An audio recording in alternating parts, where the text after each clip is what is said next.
He came back with no wounds, no scars, no limp, no story of a bullet that almost ended him. The doctor said he was healthy. His family said he looked fine. The neighbors said he was lucky. 6 months later, he was dead, and no one knew why. James Crawford met a man named Daniel in the winter of 1945.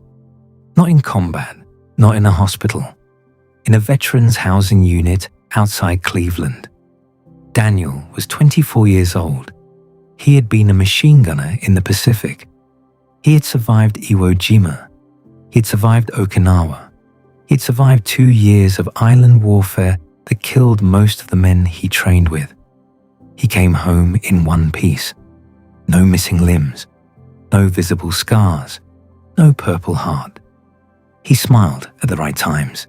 He said the right things. He told his mother he was fine.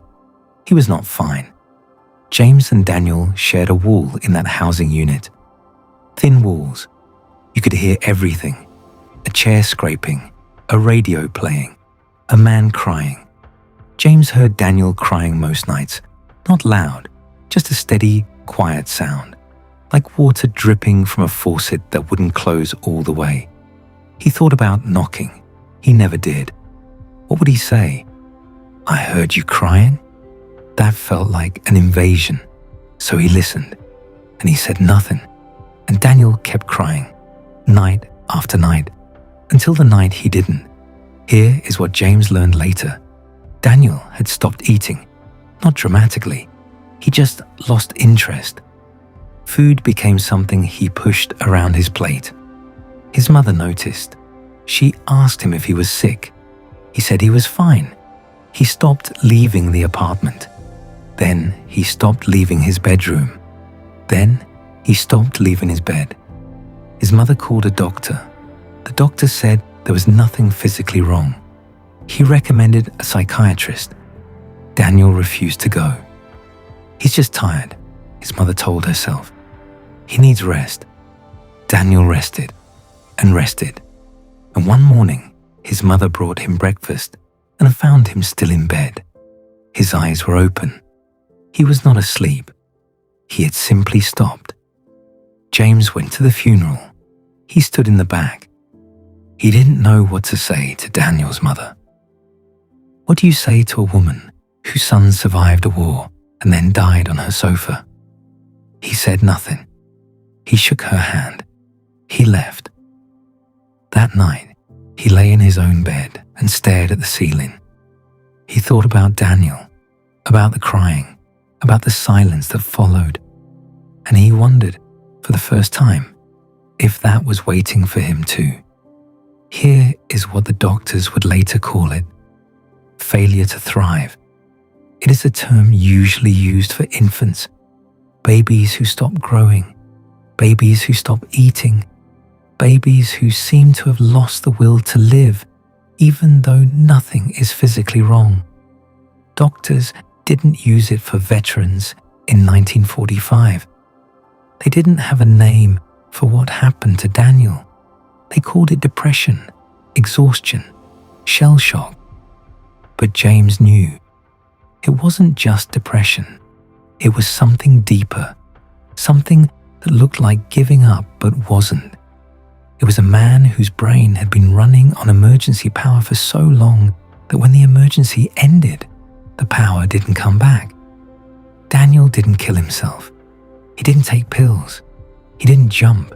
He just faded, slowly, quietly, like a photograph left in the sun. Psychologists now have a better name for it: emotional depletion. The brain has a limited capacity for stress, for fear, for grief, for holding everything together when everything is falling apart. Combat burns through that capacity like a fire through dry grass. Some men come out with reserves left, some don't. Daniel didn't. The war had taken everything. Not his legs, not his arms, not his eyes. Something harder to see: his will, his want, his reason to get out of bed. He survived the war because his body kept moving. He died at home because the part of him that made the body move had been used up. James thought about Daniel for years, decades. He thought about him every time he felt tired, every time he felt like staying in bed, every time he wondered what the point was. Daniel became a warning, a ghost that lived in the back of James's mind. Don't stop, don't fade, don't let the nothing win. But James also felt guilty. Why did he survive when Daniel didn't? Why did he find reasons to keep going when Daniel found none? He had no answer. There was no answer. Just luck, chemistry, the mysterious difference between one brain and another. Daniel wasn't weaker. He wasn't less brave. He wasn't less of a man. His brain had simply run out. And James's brain, for reasons no one could explain, still had something left.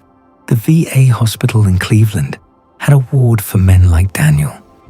Men who came home whole and then fell apart. Men who stopped eating. Men who stopped talking. Men who just sat in chairs, staring at walls, waiting for something that never came. Nurses called them the ghosts, because they were there, but not there. Bodies without pilots, soldiers who had left the war but never really come back. Some of them recovered, slowly, with help, with time, with something to hold on to. Some didn't. Daniel didn't. James never forgot the sound of Daniel crying through that thin wall. Not the loud sobs you hear in movies, the quiet ones, the ones that sound like a man trying to be silent and failing. He wished he had knocked. He wished he had said something, anything. I hear you. You're not alone. Maybe it wouldn't have changed anything.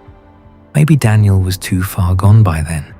But James would never know, and that not knowing stayed with him like a stone in his shoe.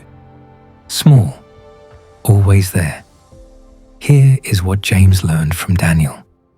Surviving the war is not the same as coming home. The body can return, the paperwork can be signed, the uniform can be hung in the closet. But the brain decides when the war is really over. And sometimes the brain decides it never ends. Or it decides that the person who left for war no longer exists. And the person who came back doesn't know how to live in a world without bombs. Daniel didn't die from a wound you could see. He died from a wound you couldn't. The wound of having nothing left. No hope, no want, no reason. And that wound, James understood, was the most dangerous one of all. James is old now. He thinks about Daniel less often than he used to. Time has done its work. But every now and then, on a quiet morning, when the coffee is hot and the sun is coming through the window, he thinks about that thin wall, those quiet cries, that man who survived everything and then faded away. He says a small prayer, not to God, just to the memory of Daniel, a promise. I will not fade, not yet, not while I still have something left. It is not a happy ending. It is not even an ending. It is just a choice, one man's choice, to keep going, for himself, for Daniel, for all the men who came home and then disappeared. He survived the war. He is still surviving. And that, he has decided, is enough. If this stayed with you, there are more stories on this channel. Hit subscribe, because some wars never end.